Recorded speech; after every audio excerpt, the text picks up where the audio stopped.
Hey guys, thanks for coming and joining me for another video.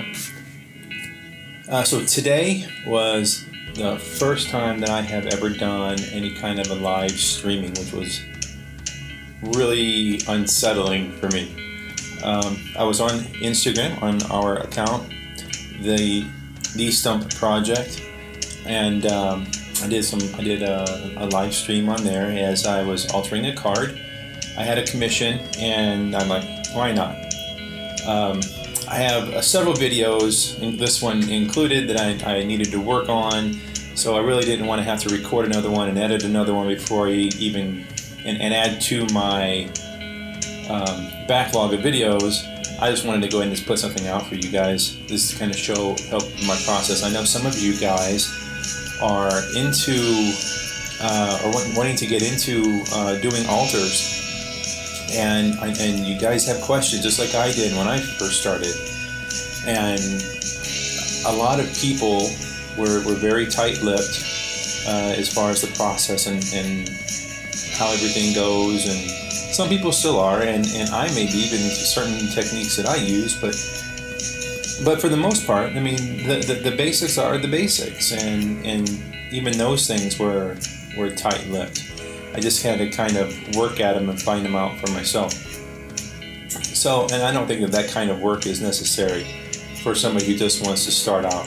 There are certain tips and tricks, I don't necessarily say that they're tricks, or techniques really, of what to do, and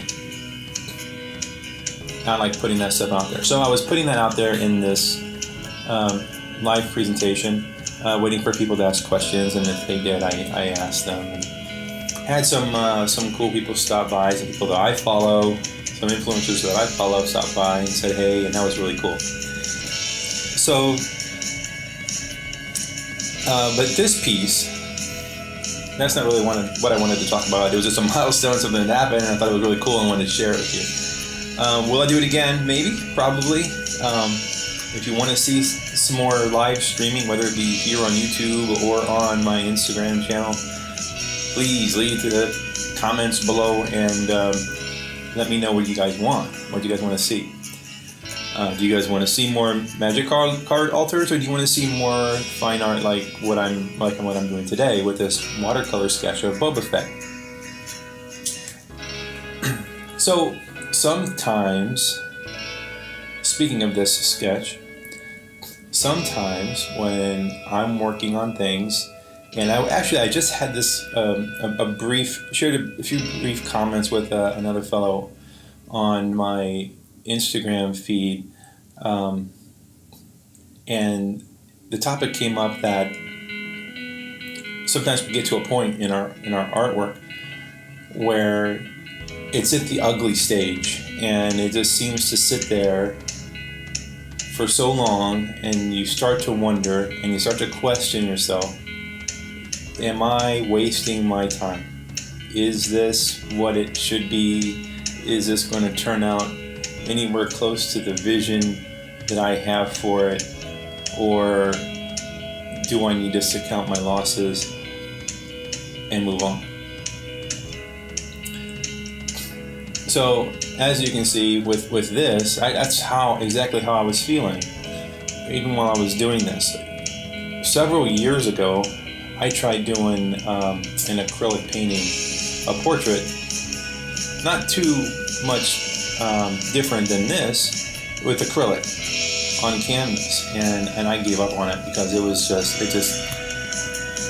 was one of those things where, yes, this really is as bad as what it looks like, and it's not going to get any better from here. So I scrapped it. I just painted white over it.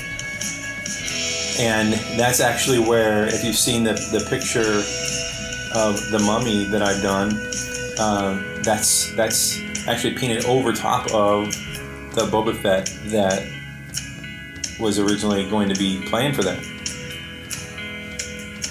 So this was getting to that point. Over here in the helmet area, the part that I'm working on now, I felt like, and I've only put a couple of layers on it at this point, but it felt like I was really overworking that area. I couldn't get the gradient to go the way I wanted it to go. And maybe it's just because it's a hard surface object. So there's a difference between the hard surface and organic objects. Hard surface are more machine or man-made things that are very mathematical in its geometry, and then you've got organic things like cloth and fur and rock, things like that are just natural in this flow, in this form. And that stuff you can just let happen, and however it ends up on the paper is how it's supposed to look, and there's nobody's going to tell you that it's wrong. It can't. Whereas a machine surface, absolutely, you can look at it and say, wow, that doesn't look round at all. It looks faceted, when you know it's supposed to be round. So they obviously didn't identify it. So you did it wrong. And that was the trouble that I was having with this helmet, and you still see up there as the paint dries, it's splotchy. And maybe some of that is my inexperience with watercolor. I'm sure that it's my inexperience with watercolor. But I kept working at it, and this is what I'm getting at. I kept working at it, and working at it. Not giving up. Keep pushing it. Keep pushing my contrast. I saw my values were very, very close together, and I needed to make things stand out. I needed to make shadows look like shadows. I needed to push things back. I needed to make things less contrasting and other things more. So I did that. So initially I'll go in and I block in the colors. That's what this is read on his mask. Not a lot of shading, variation, just blocking in the color. Nice light layer, mind you. It's always easier to add to it than it is to take away, at least without overworking your paper. And then you go in and put additional layers. Darken up areas need to be darkened. Start putting building details, and let things kind of develop. It wasn't until this step in here where the reds were starting to reach close to the same values as the greens that the whole thing, for me, I could see where it could go. This was the start of, hey, maybe this isn't so bad. Let's keep going.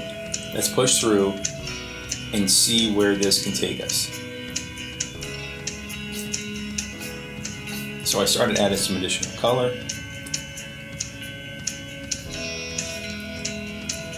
Here I was working on the shoulder pauldrons.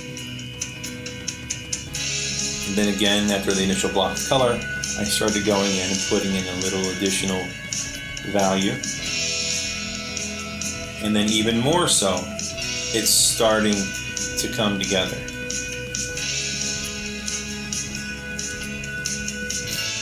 With each little piece that I was working on, I could see the change, and I could see it grow. So here again, I'm starting to build up that contrast. And this is what really helped. It's kind of like putting the eyes in your character. You're painting or drawing or illustrating a character, and you save some people will save the eyes till last, and in doing so, your character's face is just there's no life in it until you put the eyes in it, and then you put the eyes in it, and it just comes to life. So I started putting all of these finishing of the block stages on the face, and then at that point, right here, it's just I understood. Like, okay, this is it. I can salvage this mess. Because I was still looking at it at this point, even though I saw it had potential. It was still a mess to me.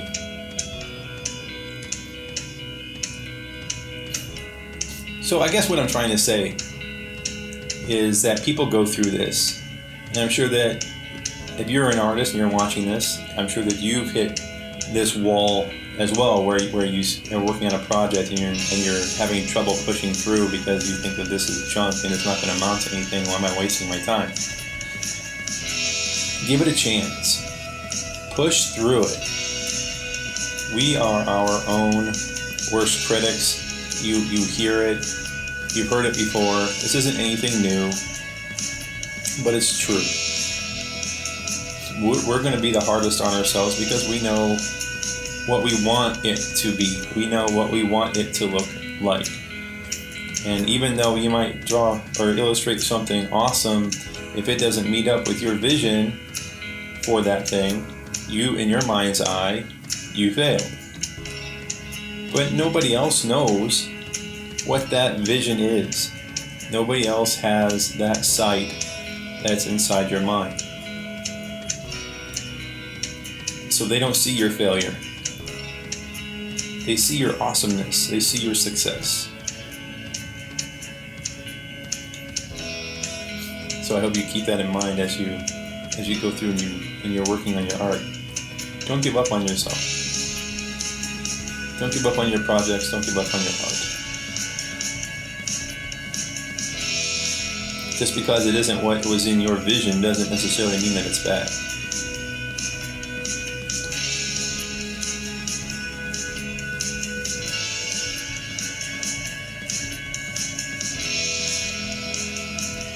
So as I'm going through this, you can see I've been pushing value. Value, again, like I had said in previous videos, value is the tonal difference between darkness and light, where light is a light source or a reflective surface of a light source, and the dark is the most non-reflective and receives the least amount of light. So once you get those things down in your illustration, then everything kind of comes together. So you can put whatever colors on top of that you want, and as long as your values are correct, your illustration is going to look fine. So what I've been doing here is just continuing to push those values in contrast. One thing I didn't do on here, and I've been kind of toying with the idea. So again, if anybody has any clues on this, please note it down in the comments below. I've been toying with the idea of doing an underpainting in watercolor. And an underpainting, for those who don't know, will be a value painting that's monochromatic. It can be done in blues or in umbers or cyan, whatever. It can be done. It's done monochromatically. And it's just to establish values, and then you go in on top of that with color and just continue to paint on top of that, and everything usually works itself out. And well, that's how it's done in oils, for example. Oils, and when you go back in over it with glazes if you want to, and just tint everything, and even acrylics. The monster paintings that I did were done that way with a black and white underpainting, and then I just watered down all my washes and just applied tints to all of my black and white. Does this work for watercolor? That's what I don't know. I'm afraid to try in case it doesn't work. I mean, who wants to invest time and energy into a project just to ruin it because what they thought their process was going to be didn't work? So, I don't know. Maybe it would, maybe it won't. I don't know. If you know, let me know in the comments below. Not just, I won't be the only one benefiting from this. Everybody else who's listening to this will benefit from those answers as well. If it works, great. I'm going to give it a try, and I will let you guys know. I'm probably going to give it a try regardless or not if anybody leaves a comment. And I'm going to let you guys know either way if it works or not. But it would still be nice to know your thoughts on it, just in case I happen to do it wrong, or maybe yes, it can be done, but it just needs to be done a certain way. In which case, please let me know. So I was going through this painting, and as you see, I put in a splash of color for the background, and I brought that color in. You saw me paint over his helmet and down his cape, some of that color as a little bit of a wash to tint it, to kind of bring the environment into or reflect off of the bounced light for the character itself, just to kind of give it a more well-rounded look to it.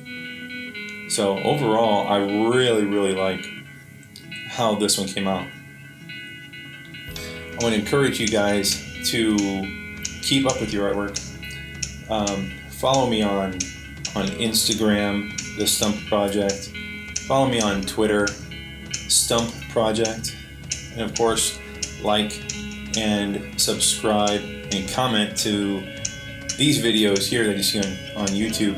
If you want to see something specific, let me know. Just drop in, start a conversation. That's how these things work. Let's share information. I also have a Patreon. Link is above here, patreon.com/mtgaltergirl. I'm making prints out of a lot of this stuff. I'm going to be starting a Kickstarter project pretty soon with an art book. Should be pretty cool. It's going to be fairly unique, I think. I've been doing some research on some stuff, and I think it'll be a pretty neat little project. So hopefully I can get your guys' support on that. Help fund different projects that I have coming along the way, and the more that I can share with you guys, the better, and we can all continue to grow and learn together. That's what art's about, right? Expression, and being able to know how to express yourself is just a benefit to you and to the world, right? So again, thanks for watching, and I will see you next time.